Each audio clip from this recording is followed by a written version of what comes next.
يا عم لا، كده كتير كده كتير يعني. ماشي اوكي يا عم، انت ليك بودي جارد يا عم في حياتك ومش عارفه ايه، وفي حياتك عامه وكده ومش عارفه ايه، بس يبقى بودي جارد في قلب الملعب ليه؟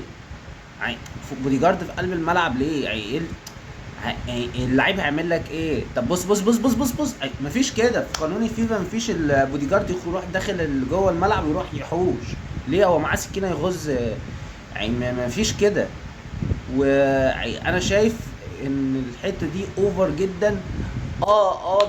ميسي واخد فلوس كتير جدا عشان يروح انتر ميامي، فهم عايزين يحافظوا عليه، مش عايزين يبقى متصاب خالص، عشان كمان هو اللي بيجيب البطولات للفرقه بتاعته، عشان طبعا المنتخب الفرقه دي على الله حكايتها. على الله حكايتها، سوري يعني، مش منتخب، فرقه يعني على الله حكايتها. يعني الدوري كله على الله حكايته.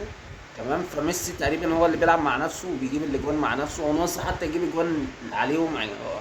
انا حاسس ميسي هو اللي بيلعب لوحده، فهو بيجيب بطولات لوحده يعني، الحياة لوحده كده.